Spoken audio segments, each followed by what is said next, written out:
Hey, welcome back, guys, to Mirror Expressions, a channel where I take the time to share a little bit of myself with you all, and I invite y'all to come on in. Baby, these springtime allergies are getting me, so my eyes look red. I promise you, I'm crying, but I'm not crying, if that makes sense. Anyway, you all go ahead. Hit that thumbs up button for me. And please don't forget to subscribe so that you will know each and every time I upload a new video, even though y'all already know what it is. Also, let me know how you're doing. Like, if you have looked in a mirror today, hey, and you are feeling what you see looking back at you, go ahead and drop me a mirror emoji in the chat. If not, I'm going to encourage you to do what you must to get back to a healthier version of yourself. All right, let's get it. Let's go. Baby, Married at First Sight, season 16, episode 13, I think it's called. I'm not acting crazy with you tonight. And that's what I want to tell this Married at First Sight season 16. I'm not going to act crazy. I'm not doing it. Baby, this season is giving nothing. And this episode did not give anything either. So it's 21 days until decision day. We open up with Kirsten showing Shaquille a home that she is trying to sell as a realtor. And he said he just wanted to kind of see her in her element. And that by doing that, he has so much more respect for what she does. And he just loved to see her do it. Like, she seemed very knowledgeable.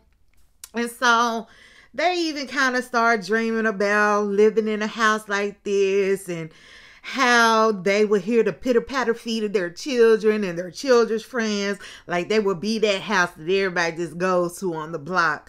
And so they end up going downstairs to the kitchen, sitting down. And so Kirsten brings up him buying her a home because she doesn't want to waste money on renting and yada, yada, yada. And so, like, she's talking about buying a home, like, right now. And Shaquille, on the other hand, was just like, that's not practical as of right now type of thing. You know what I'm saying? He was just pretty much like, dude, I'm still in school. Like, our finances are not financing. We just got married. Like, we haven't even made to decision day at this point. Like, and so the kicker is she wants him to buy her a house. That was the thing. It was like, I want you to buy me a house, not buy us a house, or we buy us a house. It was like, you are going to buy me a house. And then he's just like, well, what about you? What's your input going to be? You know, pretty much. And she was just like, you know, I'll be on the deed. Pretty much. Like, I'm going to get all the benefits. I'm going to get all the benefits, but I ain't putting nothing in. So Jasmine's friend, Nikki, comes to visit her. And so Jasmine ends up telling her that the marriage for her has kind of been like a roller coaster. And so she said it's just been difficult. It's been very difficult being vulnerable with Aries. And that she also knows she likes to avoid conflict. And so she doesn't raise a lot of things that she should be raising, you know, when it comes to Aries. She said she initially was attracted to him, but now that attraction is kind of dying out because he's not making her feel wanted. And so she said she feels like they could possibly work, but she needs more from him. And y'all, I ain't gonna lie, like, she kind of said the same thing throughout the whole episode, but I don't think, you know, yeah, find it dandy if this was earlier on when she was saying she needs more and that maybe things can work. But her saying it now, I really feel like she's just talking now. She's just kind of going through the motions and presenting as she should, like that cousin like to say, she just faking it, you know. And at this point, I think she is, because I think she's checked out completely. And I don't think no matter what he's gonna do is gonna sway her at this point, because she already knows he ain't for her, and so she's done. So now she really is just saying whatever.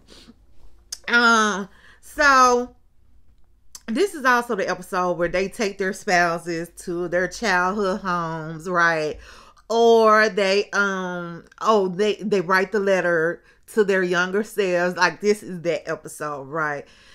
So we see Nicole take Chris to a little, I don't know, is it like a little bodega maybe, or like it's a little bitty store, hometown Italy or something like that. And so because of course she's not from Nashville, I think she said she's from New York, or up in that area, up north. And so she said, but this kind of reminds her of her home, this little restaurant, because when she thinks of her Italian roots, it makes her think of food. And so they were able to buy them some Italian food, like the subs and all that. And so she said growing up, she always needed attention. She said when she went into high school, her parents didn't really set any boundaries for her. She didn't have rules. And so she just started cutting up. Like, she just started rebelling and doing her own thing, hanging with the wrong crowd. And so she would do things just because she wanted the people that were in the wrong crowd to like her. So she was doing things that she knew she shouldn't have been doing just so that she can gain the so-called respect of other people, right? And so she realizes now that those people just were not even worthy of her attention. After she tells him this, y'all, Chris gets into his confessional and says that he would not want to be married to the Nicole of the past. Like, this is your second or third or fourth time saying this. So here's my thing. Why even say that? Like, why even say that? Because what does that even matter at this point? Take Nicole for who you see she is today, for who she is presenting today. Like, I get it, people's representatives can show up in relationships. They usually do show up, especially at the beginning of relationships, but they only show up for so long. And the person that she is describing, how she used to be, is such a stark difference from who we see that I highly doubt it, representative or not, that is who she is to this day. So again, Chris, what is your point in saying you couldn't have been married to her? We have all done things as children, which she was. And let me also say this one thing.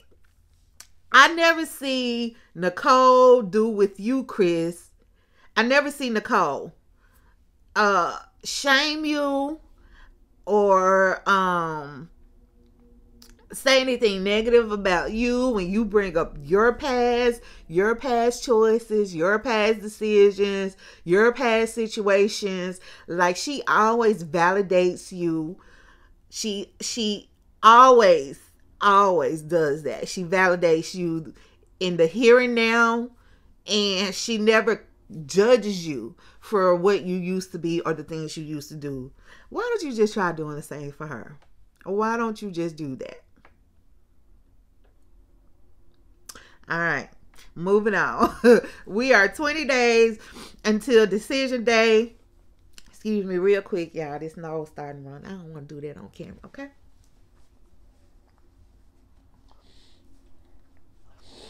All right. Sorry. So it's 20 days until decision day, right?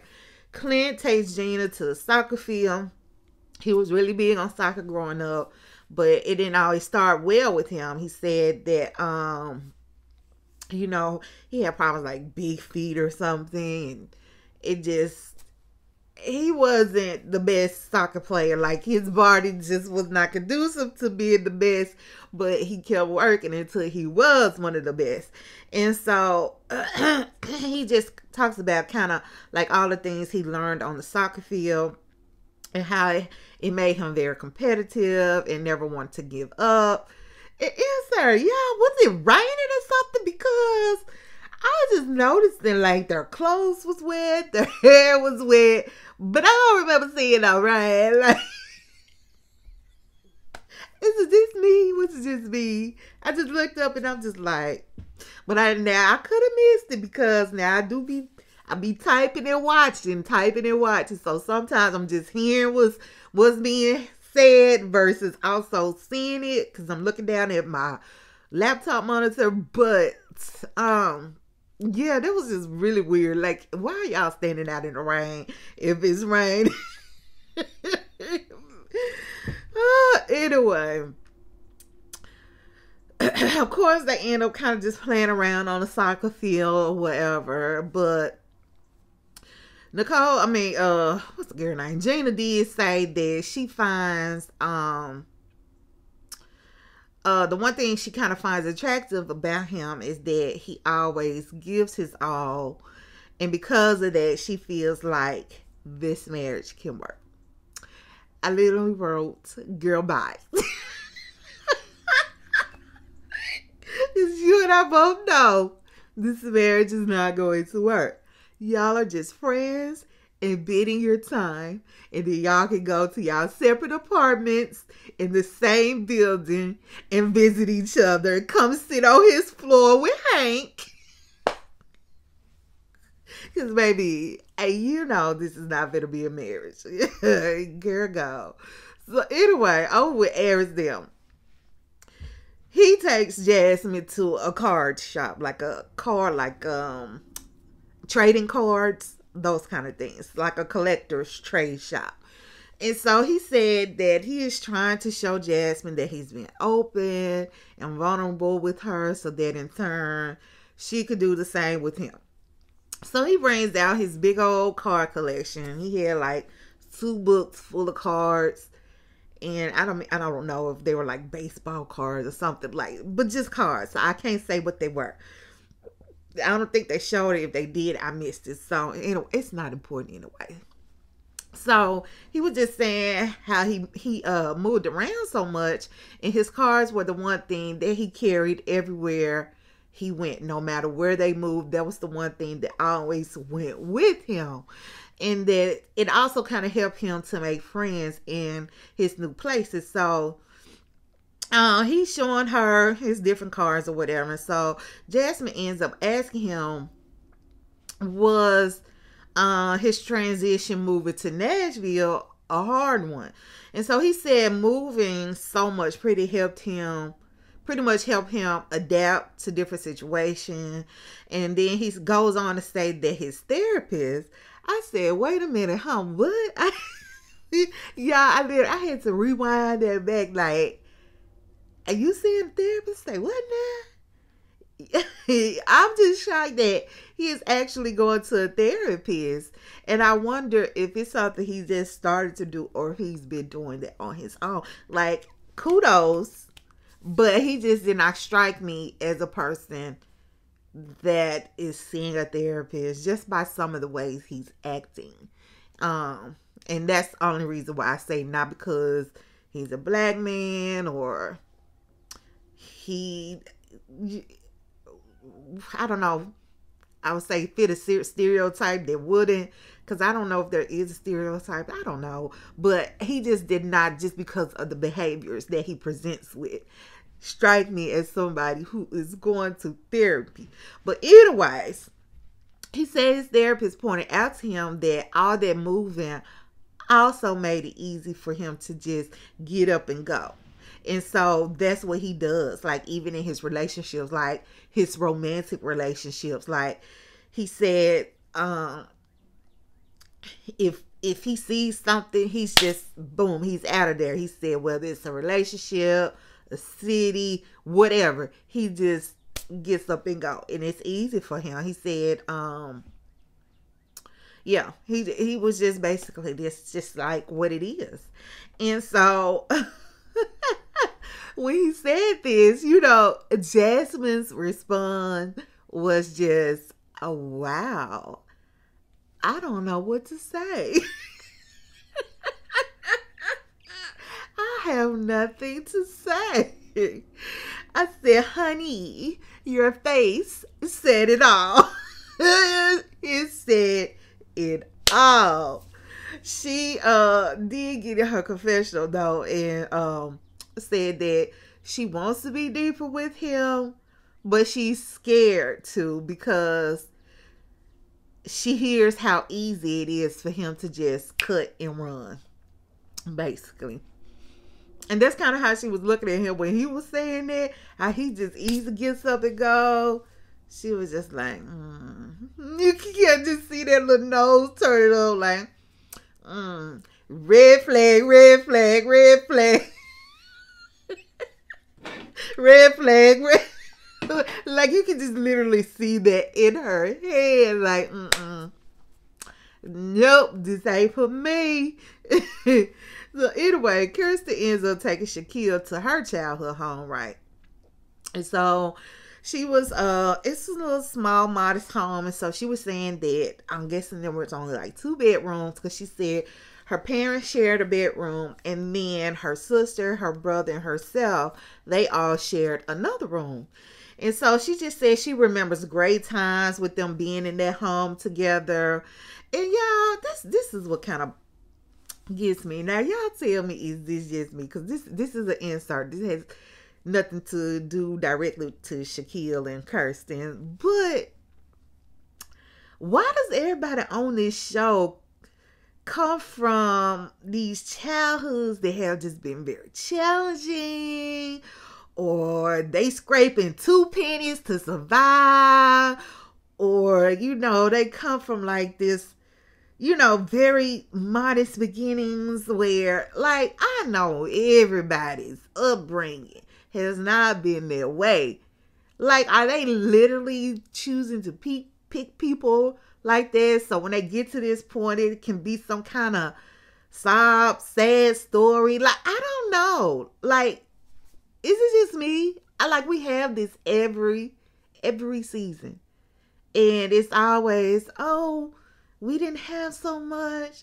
I remember we were homeless, or 8 of us had to share one room, or everybody's upbringing cannot be like that. It just can't. You know what I'm saying? But anyways, it's just a pattern. It's just a pattern. Anyway, okay, back to the scene. So she goes on to talk about how her parents end up splitting up and how much that affected her, right? She said she was about 8, and so that it taught her how to be strong and survive and face different things in marriage. And I'm thinking, like, it taught you to face things in your marriage. Because to me, if they split up, maybe they weren't facing things, or maybe they just were not for each other. But I'm just trying to see, how did that help you to face things in your marriage? But hey, that's what you say. Anyway, so she goes on to tell him that her dad was the provider. And so when it seems like she's putting a lot of expectations on him, that's because that's what she's used to seeing, and why she wants that from her husband, right? So Shaquille said, yeah, a man should do that. He should want to provide for his family and his children and not be forced to. I said, I caught that, Shaquille. I said, Kirsten, I hope you caught that too, but in case you didn't. Shaquille went on to say, allow me to make things happen without trying to force me, right? So Kirsten said in her confession that she's still hesitant to introduce Shaquille to her dad. She said that he is having a tough time processing things, like starting off with the marriage versus dating. And so she said she wants to know that Shaquille is here for a lifetime before introducing him to her dad. And I said, honey, you never know. Just like your parents split, you never know. You just don't know how long things will work out. You could have the best intentions, like this is gonna be a forever. We gonna rock it out till we get to our grave or our urn or whatever you may want to do at the end of your life. But girl, there's no way to know if somebody's gonna be there for a lifetime. It could be for a lifetime. It could be not. You know what I'm saying? So anyway, Shaquille said that Kirsten is trying to hold him to the standard of how her dad treated her. But he ain't never met the guy, so he doesn't know how to be like him. And Shaquille, don't even try. Don't try to be like him. You continue to be you. You know what I'm saying? And the man that you are now, can you always pull positive things from people and try to emulate that? Absolutely. But don't try to be somebody that you're not. You know what I'm saying? But anyway, Shaquille did say that whenever he meets him, that he would definitely pick his brain. Like he want to know like the blueprint. And Kirsten was just basically like, well, her dad didn't need nobody to tell him or show him. I said, well, get dog it. Get dog it. You know, there's nothing wrong with, I would say this too, Kirsten, to that comment. Like, there's nothing wrong with sitting at the feet of your elders. You know what I'm saying? They are wise. They have been through things you may not have gone through. They have lived life. They have a lot of knowledge that they can impart to you. You know what I'm saying? So there's nothing wrong with that. Like, matter of fact, I learned that early on when I started my career in my early 20s. Like, I always knew I wanted to work with children, no matter the field, you know. So I started out as a social worker, work with children, because that's, like I said, that's what I knew. Like, I've always worked with children, like, in different ministries and just outside of the church as well, like with the Girl Scouts, like everything. So that's just kind of a gift that I have, to be able to relate and meet and speak to them. And so I just knew I was gonna work with kids. Came out of college, boom, get a job, social worker, working with kids.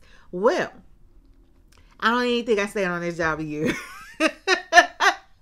Like, I quickly realized that although I do like working with children, like as a job in the capacity, it was not healthy. Like, because I'm also an empath. So I was bringing all that stuff home with me, you know, and it just would weigh down on me so heavily, because then I also would think, you know, these kids, they're our future. And there is so much that I would see in them, or the things that they're dealing with. It was just ugly.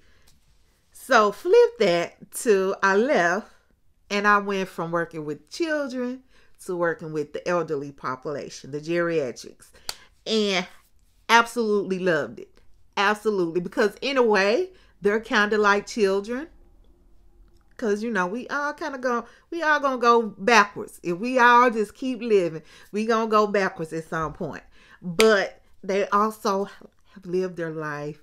They have so much knowledge. And I just absolutely love it. And to this day, that's what I do. I work with the geriatric population. I'm no longer a social worker. I'm a nurse, but still in the same capacity, because I just love it. You know, I love being able to sit at their feet and not literally so much, but there are times when I will pour into my patients like that, but figuratively more than anything, when I say sit at their feet and just gain that knowledge. You know what I'm saying? So, Kirsten, don't come for Shaquille in that way. Do not do it, boo-boo. So we are 19 days until decision day, right? Gina ends up taking Clint to her hair school where she went. And so she said she took him there because that is what totally changed her life. She was previously had a different career. I think she said as a bartender. She had already gone through school and all that. And then she completely made the switch. She kind of jumped out on faith, did that. And so Clint said that he learned that Gina is just able to pivot and roll. Like, she isn't afraid to take risks. And so he said it's made him have more patience and respect for her and her salon. I guess I can see that, just seeing the journey she took to get there. You know, I can see that. How that can change his thoughts, and probably also see why she like to talk about the doggone salon so much. But anyway, so now we to the point where, excuse me, y'all. So we down to the point where they write the letters to themselves, right? So Nicole and Chris, they riding out in the car. We find out they're headed to like a little park or something. So they ride in the car, and so she ends up reading both letters. So in his letter, he talks about some guy his mom dated that was abusive toward her, and how he wishes he would have spoken up back then. And Nicole said it sounds like that she and his mom are a lot alike, because they date guys with the best intentions, but the men they pick are not the best for them. And so he really that's pretty much all he kind of talked about his letter. That I think he mentions like the relationship with his dad, and that was pretty much it. So they get to the park, right? And she is able to read her letter to him, right? So she's doing that. And now, okay, y'all, before I get into her letter, this is what I did not like. Why not wait until y'all are at the park to read both letters? That way, Chris can look you in the eye. He can read his own letter. He can lend his entire attention to the activity. To me, it was just a cop-out to have his letter read while driving and by Nicole. Because then that way he could kind of detach himself from any emotions that may come up, or digging really deep into whatever it is he may say. I ain't like that. Yeah, it was, to me, it was just a cop-out, and that's all I got to say about that. But anyway, and I think he knew it was too, and I think that's why he chose, because there really was no point to have it read in the car if y'all finna go somewhere and sit and talk. Like, you could have waited. But anyway, in her letter, she talks about not allowing people to take advantage of her, and not allowing her bad choices to make her feel unworthy of love. So Chris asks her if she worried that her heart would be broken by them. And so she said that thought, she said that she came into the marriage with an open heart, right? But that thought always kind of lingers in the back, like it never really truly goes away, no matter how long she's been in a relationship, right? And so she did say, though, that if it happens, it would be worth it because of all the happy moments that they have shared together. I was like, oh, Nicole is so sweet. She really is. She's always saying so many positive things about them and about him, to him. So anyway, we see Jasmine and Aries next. So he's talking about how he may not be able to read his little scribble scrabble. I said, I bet you can on that little old piece of paper. Like, why this fool had written his letter on a doggone notepad? Like, he round here taking menu orders from a table. Like, what you want to drink and eat? You gonna have the special? Okay, what's your drink? Like, baby. Why? How sway? And Jasmine sitting over there with a big ass notebook. Like, you could have asked her for a few pieces of paper out her book. Like, just tell him on for a couple, 2 or 3. Let him go and write his letter down. Like, oh, I just said, to me, it shows he did not take this seriously, because, like I said, he could have easily as tough as on paper. But, anyway, he talks about uh feeling alone growing up. He talks about his love for his mom, forgiving his father, and that little black boys should talk about their feelings because they don't get told that enough. And I said, now, Aries, I have to agree with you on that one. Like, I really do. Like, it's such a stigma. And I don't even think it's so much they don't get told it that much. It's just a stigma. It's a stigma. And it's a lot of male toxicity too, I think, in that. So yeah, I have to agree with you on that one. So anyway, Jasmine ends up reading hers, right? But before she do, she had to preface that thing by saying she kept it light because she did not want to get emotional. Baby, Jasmine has left the building.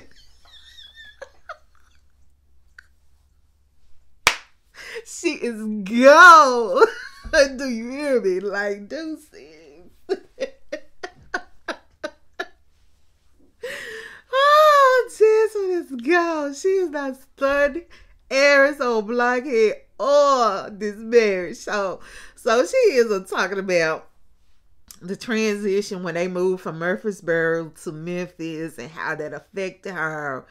And so she was just saying that she's very proud of herself and the person she has become now. And so Aries was like, that's cool. We kind of said the same thing. So in his confessional, though, he said that he's at a place where he wants to completely open up so that he can learn more about her. I said, baby, you're a day late and $1 too short, baby. Because Jasmine is gone. She's not studying you.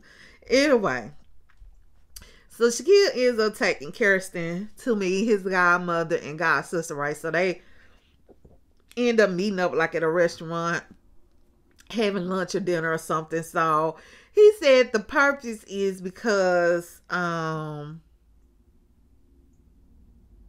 I was just thinking, like, it was decorated as Mardi Gras, but Mardi Gras doesn't happen until February. And this was recorded like back in the fall. Anyway, they just hit me. But yeah, that was weird because it was decorating Mardi Gras. They even had the little beads and stuff. Well, anyway, maybe it's just a Mardi Gras thing restaurant. We just gonna roll with that. So anyway, it doesn't matter. So it was just something I thought about. So he said the purpose is because he's a family man and Kirsten won't invite him into that part of her life.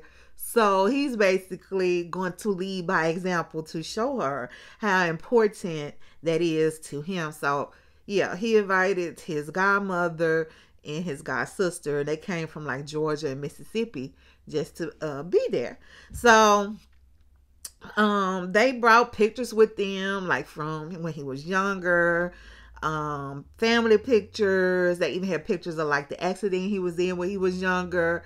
And so they're just kind of talking about things, and they talked about how he was growing up and how he's kind of like the coordinator of the family, especially once the grandparents passed away.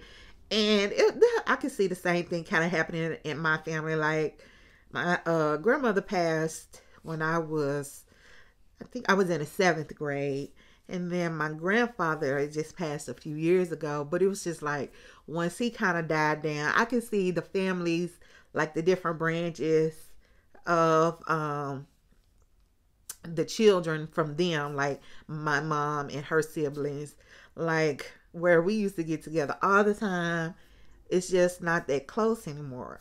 You know what I'm saying? Like, we still do things together, but it's not like it was when I was growing up. Like, my son is having a different experience than I had when I was growing up, with the family being uber close or whatever. So I can see that happening when the matriarch and the patriarch kind of dies off. But anyway, so yeah, he's kind of coordinator, like keeping the family together.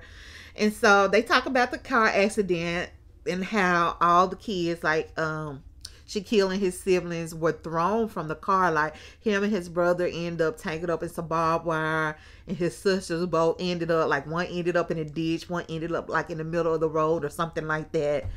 And so he also even brought up like how after the accident they didn't get to see each other for about 2 weeks, and how traumatizing that was. And I'm sure that's because they were probably all in different areas of the hospital, and just given how significant their injuries could be or could have been, like, yeah, I just know that that's just not something that would have been feasible. And then even just thinking about that too, they also could have been at different hospitals. Like the kids probably were flown. I'm not sure where he grew up at, like if he was in the Nashville area or if he grew up somewhere else. I can't really remember, but they were probably flown, if not a children's hospital, they're flown to a nearby children's hospital, where then his parents or his mom, whoever was in the car, the adult, went to a different hospital. So yeah, I could totally see that happening, where they weren't able to see each other for a while. So anyway, Kirsten says that she understands now how much family time is important to Shaquille, and that she absolutely loves that about him. So Kirsten asks them, like the godmother and the god sister, like, with Shaquille always having things to do, how does that affect their marriage? Baby, I said that is not for them to answer. Like, that's something the two of y'all have to work out between y'all. Godmother was like, I don't know. I don't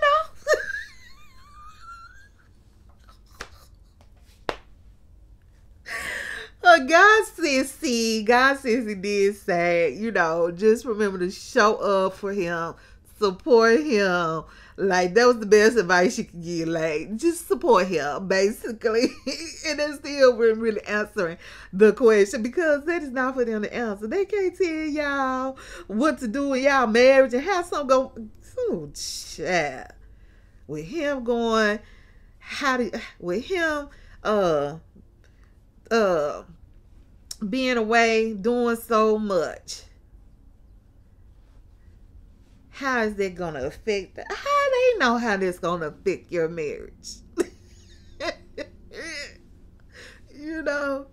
But anyway, so Godmother did come back and say that, he's going to take care of you, so make sure you take care of him. And when she said that, this kind of put this idea in my head about Kirsten. Because I had one theory. The Kirsten we saw how she kind of accepted Shaquille's advances last episode, right? And I said that she's probably doing that because she saw Shaquille get tired of that ass and was not paying her any attention like he was at the beginning. And so she likes that attention. So it's like, okay, I got to stir some things up so that I'm getting that attention that I need and want again. And so she did that. And so they were able to do a little bit more. I.e. the least kissing. We don't know what else went down. But anyways. But I think then she gonna get tired of it. She gonna be like, she's not gonna get tired of. She gonna be like, okay, I got the attention I wanted. And so I ain't gotta keep working for it. Let me just go back to being my usual self. I ain't studying him. Don't really touch me. Don't kiss me. And then when Shaquille gets tired of it again, then she gonna stir it up again. Like, I feel like that's gonna end up being a vicious cycle. So that's one thought I've had. But then when the godmother said this other thought came to me. That Kirsten might also, because in either scenario, I feel like Kirsten does not like Shaquille. She's not really attracted to him. She's not really into him, So the second scenario I said is that Kirsten will settle for Shaquille. And I say settle in the mindset that that's who she does not really want to be with. Okay, so that's what I mean settling, not settling as he ain't got nothing to offer, because I feel like the brother does, you know what I'm saying? But settling in the aspect that that's not who she really wants to be with, but she knows that she will get her needs and wants met by him. Like, she knows that he's gonna do what it takes to keep her happy. And this just either scenario is not fair to Shaquille. Like, I see no genuineness when it comes to her in this relationship. So those are like my two theories. Okay, but we ain't gonna harp on it. So that's just what I think. She trying to get what she wants out this man, minus the attraction to the man. So yeah, she's just trying to make herself. She trying to force herself to stay in it, so she can get what he wants. Cause like the godmother said, like, he's gonna take care of you no matter what. You know what I'm saying? So anyway,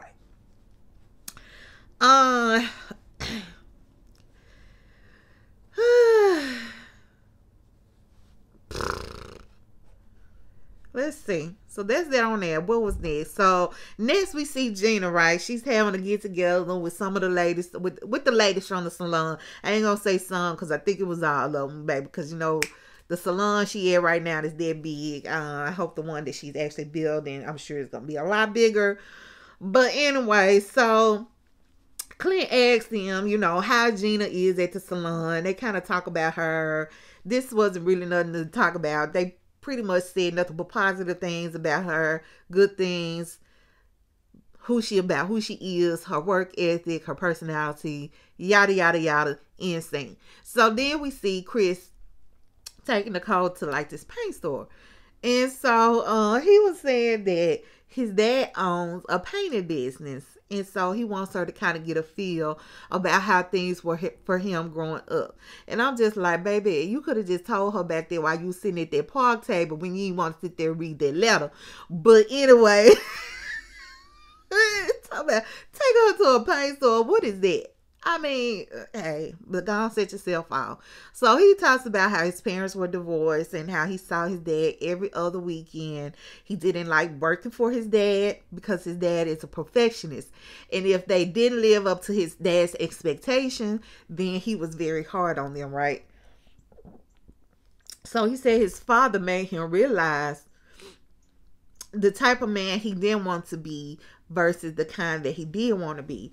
And so again, here Nicole is filling him with affirmations, unlike how he did for her. And also, didn't I tell y'all that Chris ran away from working at family business? I said that about, I think maybe the second episode we talked about that.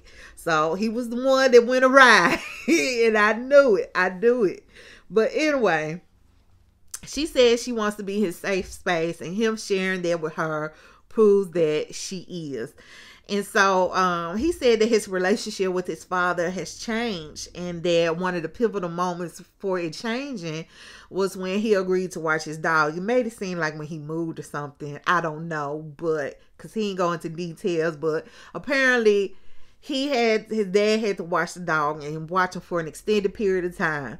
And so he said that his dad kind of softened up after that, like having that companionship with the dog just softened him a bit. And he talks about how, you know, he even showed up for the wedding, how much that meant to him. And he said that he even thought that the process that they're going through now has brought him closer to his father, and that his father thinks the world of Nicole. So she said that she feels Chris is a genuinely nice person to his core. And I'm not going to deny that he's not a nice person, but I still think that he can be very manipulative. And I'll just leave it at that. So the two black couples get together and have themselves out, and just like the two little white couples had them a little outing. That redneck bus tour. So Shaquille has arranged for them to have an outing.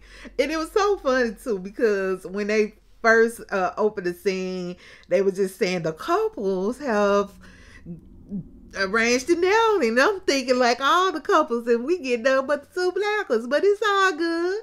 So they're kind of like in this, I don't know, like this setup scenario where they can hide behind stuff. So I thought it was like a paintball kind of thing, you know, arena, but it was more like a Nerf, those like Nerf guns, but not a gun, but like the bow and arrow, maybe Nerf is what it kind of reminded me of. But anyway, so they were doing that. They seemed to have a good time. And then afterwards, you know, they all decide to switch couples and sit down and talk. So we get Shaquille and Jasmine, and then Kirsten and Aries talk. And so this is where we get that clip that they've been showing us on the previews of Shaquille and Jasmine sitting on the car and him complimenting her, right? So the two of them are talking, and he says so he could get a female perspective about things. And so Jasmine said that she is feeling hopeful that that her marriage with Aries can move in a different direction. She tells Shaquille that some days are better than others, and some days she feels that Aries is just counting down the days until decision day. And I said, baby, he's probably doing it every day, but I don't know, because now he wants to try to be all in. Baby, you should have been acting like this from the jump. But anyway, she said that she is trying to stay true to herself despite how he is feeling. So Shaquille asked her, but what does Jasmine want? He said, you are beautiful inside and out. And this is kind of what we see, because she starts grinning, and you know, you can tell she was just like love being filled up with those compliments, those affirmations that she does not get from her husband, right? And so she's smiling and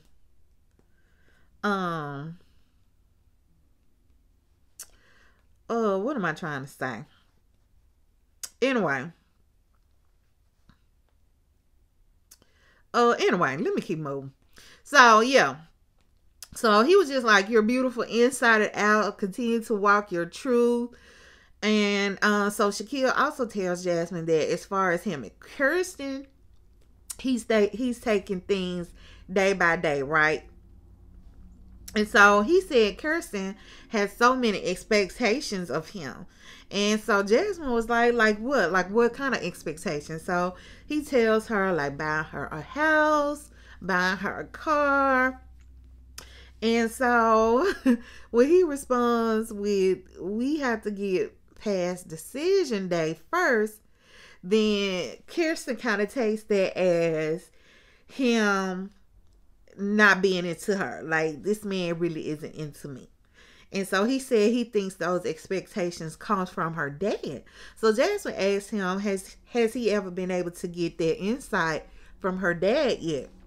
And of course, Shaquille was like, no, you know. And so she asked him, well, doesn't that bother you? And so he tried to say no and keep talking.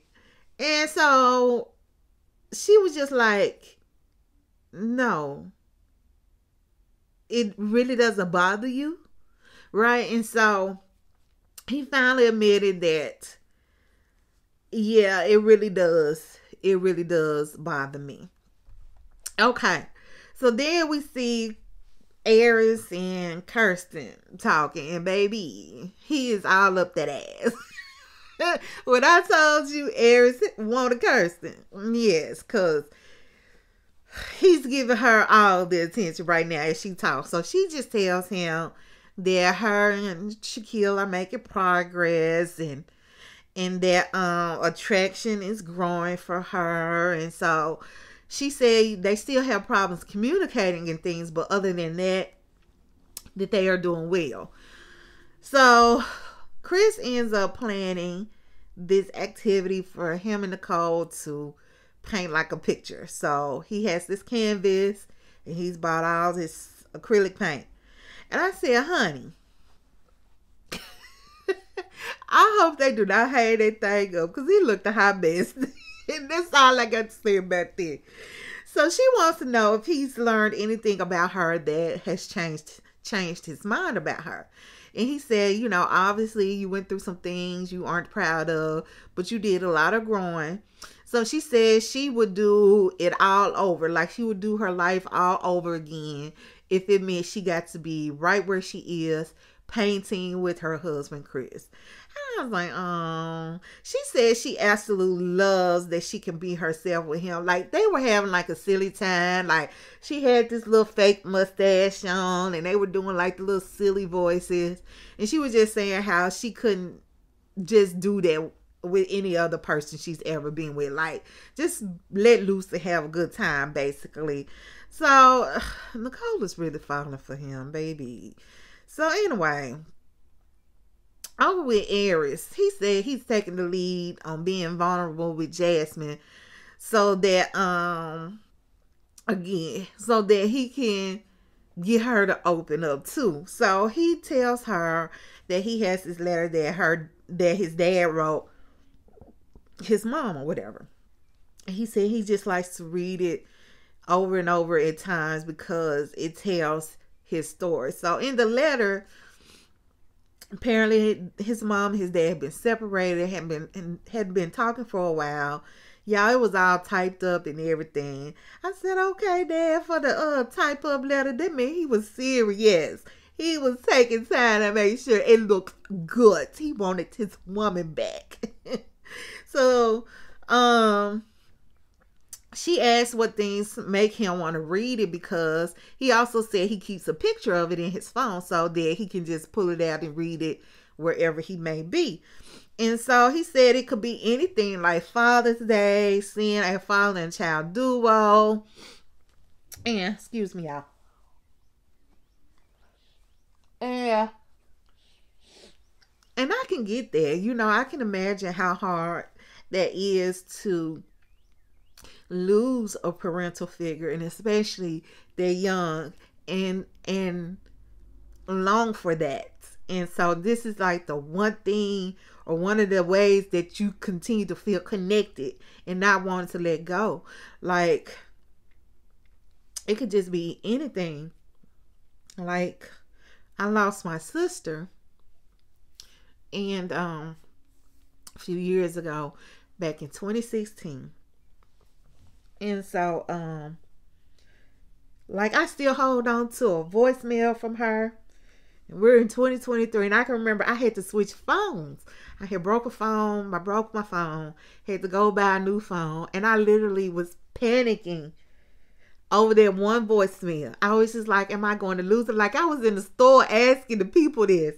Like, am I going to be able to keep my voicemail, you know? And then like, I keep this bag of Starburst. She'd been sick from cancer. And so I was doing her grocery shopping and stuff. So she would make me lists of what to go get her. And this particular time, this was probably the last time I went to the store for her, she had wanted some Starburst, a bag of Starburst. And so I didn't get it. And I think I was kind of just thinking, you know, because she was also a diabetic. Like, she don't eat all this sugar. And so she kind of got in my tail about it. And so, being me, I'm the youngest too, y'all. So I go back to the store, get her this big bag of Starburst. Cause I was just like, she even had nothing to say to me about this, you know. And the next day, I was planning to take it to her because I didn't go back to her that day. And next day she passed away. 2023, I still had that big bag of Starburst.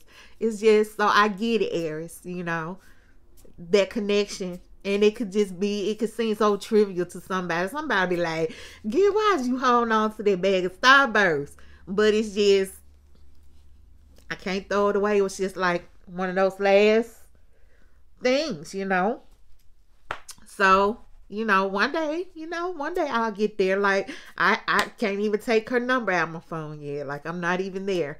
She's still saved. It's one of my favorite contacts, and I'm sure that number is long gone to somebody else. I can't erase the text messages yet, So I get it, Aries. I totally get that. But anyway, oh, child, y'all done got me all emotional up here on this camera. Okay. So, yeah, he was just saying it could be anything, that triggers him to want to read that letter. And so, he does read it to her, and it's just talking about him. Like, you can see that his father is just trying to make amends for something that went wrong. We don't know what that was, but he's just telling Aries' mother that he wants to come back, that he loves his son. He wants to make sure he's in his life. He wants to be a part of her life as well. Yada, yada, yada, right? And so, Jasmine said that she could tell by the letter that he really loved Aries and that he was trying to right some wrongs and he wanted to be a part of his life. So in her confessional, she said that she could tell Aries was being more vulnerable and making an effort to dig deep. So she said that she is hopeful that they will make it to the other side of things. And I'm just like, girl, again. You just saying words because, baby, you are gone. You are just checked out. Like, now I do think, what's the cousin name, Felina? You just putting your little pageant answers on. I think you are now. Like, you just saying all the right things to make it to the decision day. So, anyways, then he shares how his dad always told him that when he turned 16, he was going to buy him a Benz, a Mercedes-Benz, right?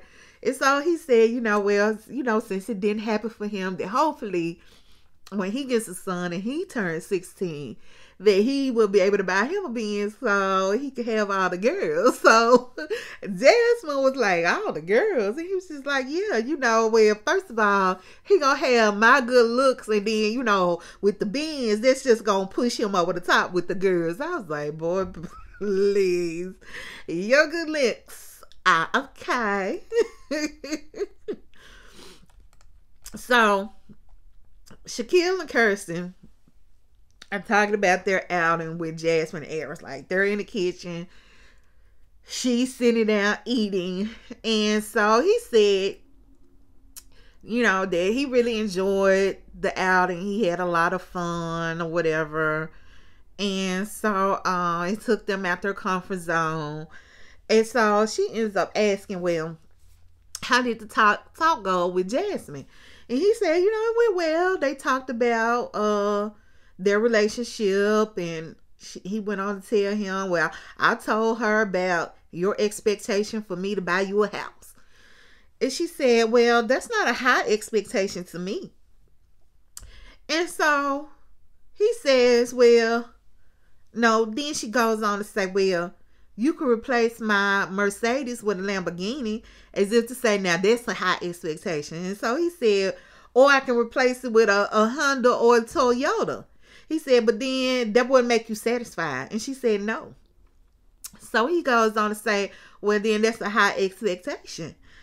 And so then it was like, I'm just joking with you. And then she says about the car. So, not about the house, but about the car. Okay. So then Shaquille goes on to say, well, no, she goes on to say, well, I know people whose husbands buy them houses and cars and stuff. And so he said, okay, well, you want to be married to them, then you go on to be with them. And she said, well, that's not what I said. Don't blow things out of proportion. Don't get to acting crazy right now. Don't get to acting crazy right now.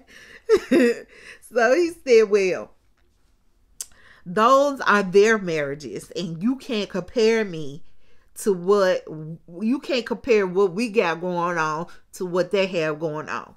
And that's right. That's how people get in and don't have is trying to keep up with the Joneses. You gotta do what's best for your household, not try to do what's best for somebody else's household. You know what I'm saying?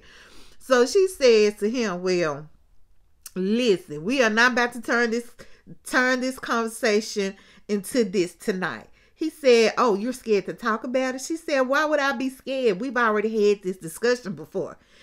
And I don't want to talk about it. He said, but I do. I said, oh, okay, Shaquille, put that foot down. So, like I said, she eating this salad right, y'all. She eating this salad.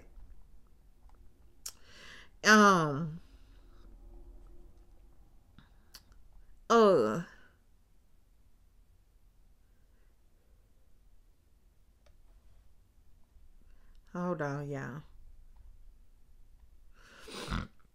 Okay, so yeah, she's eating this salad, right? And y'all, now mind you, she's been eating this salad the whole time they have been talking, right? So, he turns into a little petty Betty. I ain't gonna lie, because I was just like, that's Shaquille. So, all of a sudden, he's like, can you finish chewing before you talk? Mind you, now that whole conversation we went through, she had been eating that whole time, right? So he's just like, can you finish chewing before you talk? And she said, well, I'm covering my mouth up, Shaquille. Wish she was, because she was just like, you never, you know.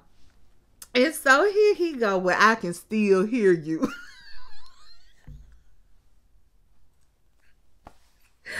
So she was like, I said, oh, come on, y'all. Let's be mature. Let's have this conversation and be mature. So he said, oh, we gonna have this conversation tonight because you be so quick to not have the conversation. And truth be told, she does. She even try to pivot and roll to something else, or is she gonna just say a whole bunch of nothing without, you know, she gonna talk all this junk without saying nothing, basically. So she never wants to have a conversation. I agree with you, Shaquille, on it. So I see nothing wrong with trying to hold their feet to the fire. But you ain't gotta be petty about it. That's all I'm saying, Shaquille. You ain't gotta be petty about it. So she's like, well, what's the conversation you want to have? He said, can I talk? Can I talk? And so she said, well, you acting crazy. And she goes up and say, look, I'm not acting crazy with you up here tonight. So he said, well, when you don't get what you want, you think it's a failure. She said, I'm just joking with you.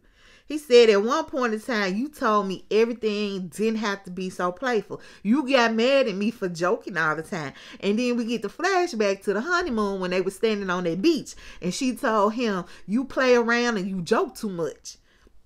And that you need to dial it back, you know. So he said, I don't want to joke around with buying a house if that's not the expectation. But you said that's what you want and that's your expectation. She said, well, once we make it to that point, then we can discuss about finding a house and whatever we get approved for. He said a $3 million home. Because mind you now, that's the price tag of that home she showed him. And she talking about this what she want to live in. Like, you going to buy me a house a day. So he's just like a $3 million home. Anyway, she was just like, no, I said whatever we get approved for. So he said, but earlier you talked about it wasn't a we thing. It was a Shaquille thing. And Shaquille, this is what you need to do. If it wasn't a we thing at all. Wait a minute. Let me go back. So, yeah, he told her earlier you talked about it being a Shaquille thing and not a we thing. And now all of a sudden, she's saying we, you know, because he's kind of pushing the envelope about the conversation. you know. So in her confessional, she said she just made a little comment that he is overreacting. So she tells him that she doesn't want him to overthink it and not to put that kind of pressure on himself, and that they're gonna be fine. Then proceeds to give him a fake smile. Yeah, I don't think that she was playing like she claimed she was. I think she very well expects him to do all of those things outside of her, but to include her, like, you're gonna buy the home. I'm not gonna help with that, but you're gonna put me on the deed. I want you to buy me a car. Like, I feel like she was serious about all of that. Like, she wants that lifestyle. Like I told y'all, she wants to be that little Stepford housewife. Like, bake the cookies. Like, she wants that life. Like, I had a friend like that. We used to be actually best friends. And she would just fake it until she made it. And she wanted to live that life. And anybody that was not conducive to that life, she cut out. And so when I started to gain weight and not look the part, guess what? Shoot. So that's what I see in Kirsten. Like, she wants their lifestyle. She wants somebody who can provide her with their lifestyle, and she gonna do what she can to get it. Yep. And that includes kind of surrounding herself with the people she wants to be like. So anyways, if Shaquille can do it, she gonna stay with him, even though she's not attracted to him. And if he can't, till she get to where she want to be. But anyway, that was the end of the episode. I ain't got nothing else. Y'all done got me all teary-eyed on this thing today. But it's all good. A release. There's nothing wrong with a release. And then, y'all make sure to let me know what y'all thought. Like, it's not giving. It's not giving to me. Like, I'm ready. Like, I don't know. Let's go and wrap this season up, to be honest. But anyways, that's all I got for you all today. So I'll continue to pray for y'all. Y'all please pray for me. And what? Bye, y'all.